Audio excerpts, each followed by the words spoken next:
Spoštovane gledalke, cenjeni gledalci, lepo pozdravljeni, tokrat v nekoliko drugačnem ambientu. Z mano je predsednica stranke SD, gospa Tanja Fajon, lepo pozdravljeni. Lepo pozdravljeni.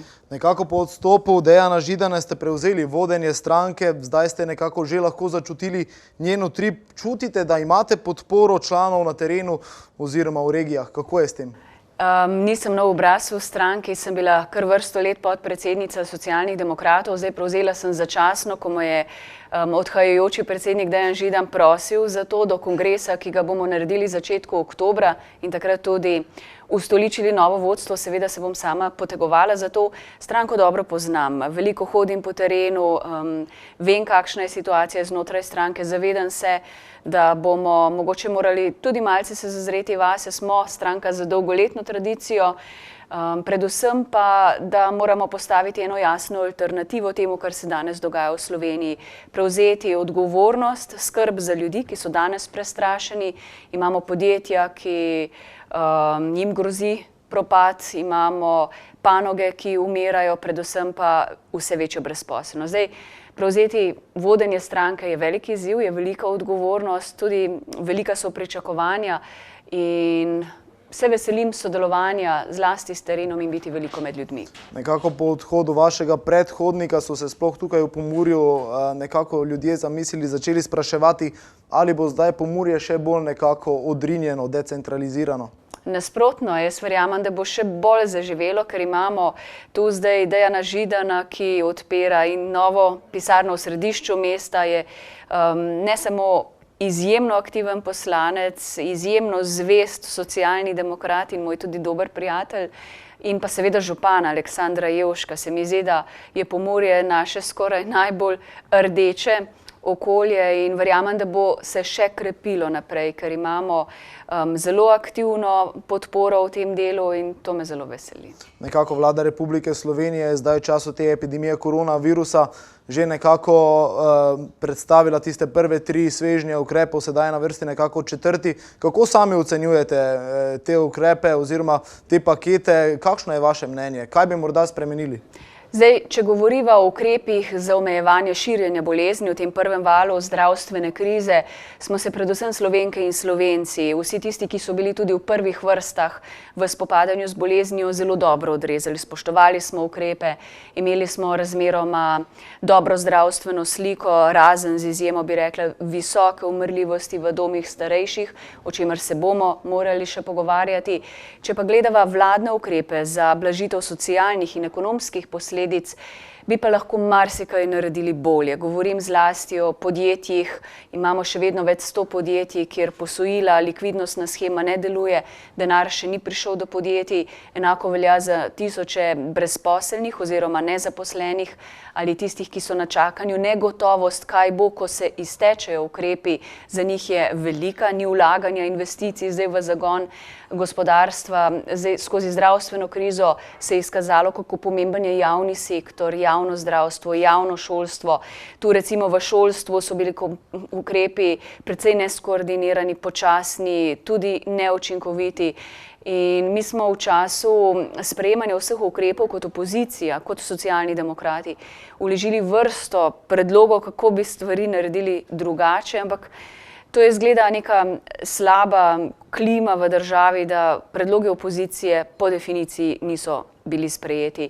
In mogoče bi bilo lažje danes z nekimi kompromisi blažiti te socialne in ekonomske posledice, tudi v sodelovanju z opozicijo, predvsem pa v sodelovanju s stroko, z nevladnimi organizacijami, sindikati, z gospodarsko zbornico. Tu vlada ni imela praktično koordinacije. Omenili ste predloge, bi katerega izmed njih veljalo še posebej izpostaviti, za katerega vam je morda najbolj žal, da ni bil upoštevan? Še enkrat, mi smo v začetku izpostavljali predvsem nedelujočo likvidnostno shemo, posojila podjetjem. Predlagali smo v začetku, da bi imeli nek hibridni sistem, da bi se podjetja sama ocenjevala, kakšna je nastala škoda in na podlagi te škode potem dobila nemudoma pomoč. Tako smo pa danes v situaciji, ko pravzaprav še podjetja v večini primerov te pomoči niso dobila.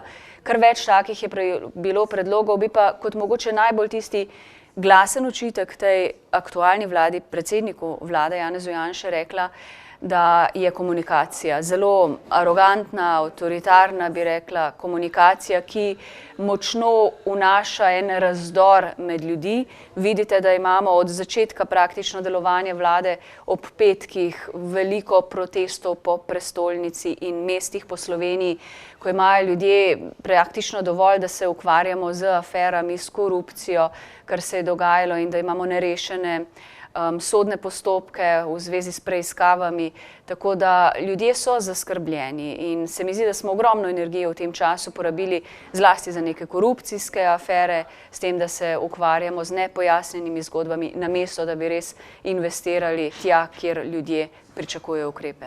K temu bo nekako še prišla, pa se dotakniva sedaj nekako izjave gospoda predsednika Boruta Pahorja, ki je dejal, da kljub nekaterim nerodnostim, ki so se zgodile, delo vlade ocenjuje kot dobro. Kakšen je vaš komentar te njegove izjave?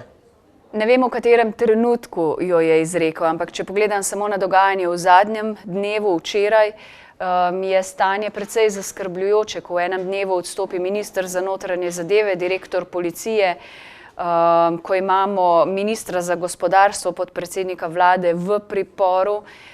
Potem se resnično vprašaš, ali ima ta vlada še politično in moralno odgovornost, da lahko vlada naprej. Jaz verjamem, da je nima, da ima zelo, zelo resne probleme in da očitno te korupcijske zgodbe segajo sam vrh države. Moja domneva je, da so mogoče skušali prikriti tudi hišne preiskave in smo se potem ukvarjali vsi za odstopom ministra Hojsa, tako da vlada gotovo ni stabilna. Mislim, da so tudi partnerji v vladi ob najmočnejši politični stranki močno ošibljeni.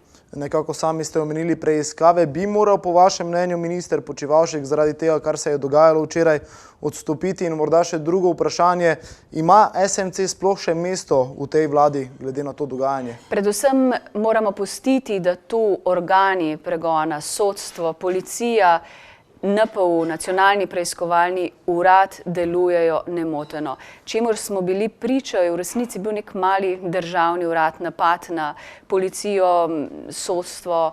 Vedeti moramo, da za vsemi temi odredbami včeraj so stali ti organi, da imamo dobro delujoče organe in da morajo ostati neodvisni.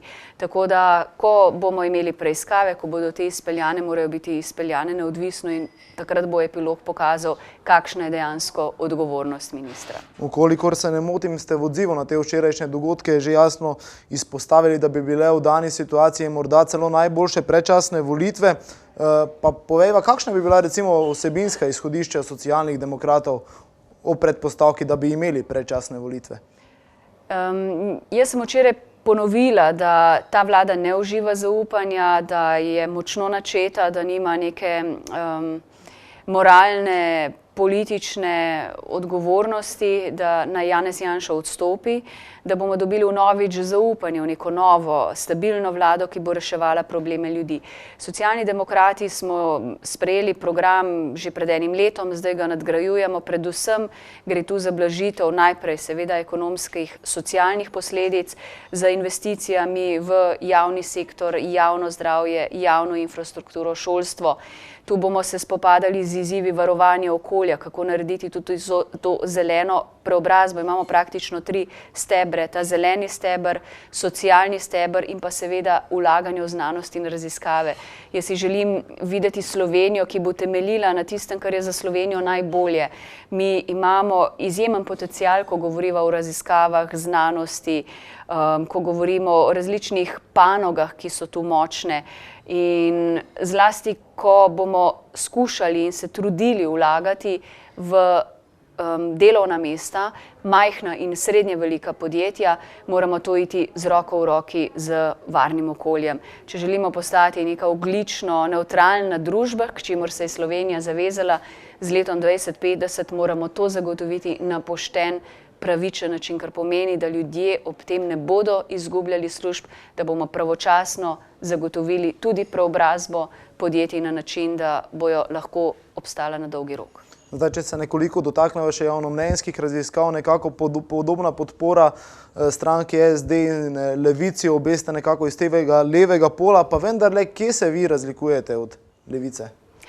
Levica si do zdaj nikoli ni drznila prevzeti odgovornost in vstopiti v vlado. Zelo lahko je biti revolucionar in opozicija od zunaj, kritizirati, imeti zelo ambiciozne predloge, takšne, da so celo zelo všečni. V vladi moraš pa vseeno za to zagotoviti denar, skleniti težke kompromise in prevzeti predvsem odgovornost. Levica te odgovornosti do zdaj ni sprejela, jaz pa upam in si srčno želim, da bo to v naslednji vladi, če bomo uspeli se povezati na tem levem, zmernem, srednjem bloku, tudi z Levico sodelovati v novi vladi. Ker na evropskem parketu, v Evropskem parlamentu je to nekje naša naravna koalicija. Mi smo ves čas socialni demokrati kot najmočnejša politična sila v tem delu političnega spektra sodelovali prav z zelenimi, z Levico in z delom liberalcev. Nekako v zadnjem obdobju se v slovenski politiki vse bolj nekako omenja ta univerzalni temeljni dohodek. Podpirate njegovo uvedbo? To je, bi rekla, pilotni projekt. Absolutno moramo zagotoviti tak temeljni univerzalni dohodek, da bodo od njega imeli koristi tisti, ki ga najbolj potrebujejo. Ali je to neka progresivna uvedba, da gre res najbolj ranljivim ljudem. Zdaj vidimo prve poizkuse v nekaterih državah, videli bomo, kakšni bodo rezultati. Je to socialno naravnana smer in bi jo podprla, ampak še enkrat, ne na način, da vsi po neki enaki stopnji dobimo isto, čeprav nekateri potrebujejo več, drugi pa pravzaprav ne. Zdaj, če greva malce še k Evropski uniji, nekako potekajo dogovori o novem večletnem proračunu Evropske unije, ki mu bo dodan še dodaten mehanizem imenovan načrt za okrevanje Evrope. V skladu s tem bi tudi Slovenija dobila približno 5 milijard evrov v obliki povratnih in nepovratnih sredstev. Je predlog Evropske komisije v trenutni obliki dober za Slovenijo? Predlog je dober, moram pa reči, da končnega dogovora še ni. Evropski voditelji se še vedno dogovarjajo, koliko bo teh nepovratnih sredstev, kakšni bodo pogoji zadolževanja, seveda morajo biti enaki za vse. Govorimo pa o pomoči Evropske unije v vrednosti 2000 do 3000 milijard evrov, kar je znatna investicija za obnovo gospodarstva. To gre za večletni finančni proračun, od katerega bo imela Slovenija koristi, zlasti ta vzhodna kohezijska regija, kar je pomembno za Pomurje, in pa seveda teh 5 milijard, katere ste omenili. Bo pa to ključno, kako bo Slovenija pristopila z reformnim in naložbenim programom, kako se bo potegovala za ta sredstva, kakšna bo tudi njena kredibilnost. Mene skrbi, da smo v nekem obdobju, ko načenjamo zaupanje, podobo Slovenije na evropskem parketu, v času, ko potekajo še ta pogajanja tudi o pomembnih finančnih sredstvih. Kam torej usmeriti nekako ta sredstva, kakšne so prioritete, kaj recimo preusmeriti tudi v Pomursko regijo, kaj vi si želite za Pomursko regijo? Gotovo bo en velik del sredstev namenjen zlasti temu vzhodnemu delu Slovenije, manj razvitemu delu Slovenije, kjer je treba zagotavljati predvsem delovna mesta, da ostanejo mladi tu, infrastrukturo, še enkrat javno zdravstvo, šolstvo, to, da odpremo tu gospodarstvo in zadržimo ljudi na tem območju. Investicije bodo ključne, jaz se pogovarjam z ljudmi v Pomurju, sodelujem z našimi socialnimi demokrati tu. Ko bo prišlo do projektov, bomo morali narediti najboljše projekte, morala jih bo sofinancirati tudi država in biti pripravljeni, da bomo znali potem ta denar tudi investirati in porabiti. Včasih v preteklosti nismo najboljši bili pri tem, kako črpamo evropska sredstva, moramo biti ambiciozni s programi in imeti dobro zastavljene programe. Tako morda za konec tega najinega pogovora še nekoliko bolj sproščeno vprašanje. Nahajajo se nekako v Prekmurju, se pravi v regiji, ki je nekako nora na nogomet. Pred časom je bil tudi prekmurski derbi v finalu Pokala Slovenije, ki ga je dobila Mura. Ste morda tudi sami spremljali tekmo, spremljate nogomet, spremljate to dogajanje? Spremljam, kadar so velike tekme in dovolj, da vem, da je Mura zdaj po 25 letih dobila pokal nazaj v svoje roke. Ne vem, so za to odgovorni socialni demokrati, župan, ampak nikakor ne, to je malo šala, ampak čestitke moštvu, čestitke vodstvu in pa seveda vsem, ki navijate za Muro. To je eno lepo priznanje in upam, da tako ostane. Gospa Fajon, najlepša hvala za vaš čas, za ta pogovor. Hvala lepa. Tako, drage gledalke, dragi gledalci, vam pa najlepša hvala za vašo pozornost in se vidimo prihodnjič.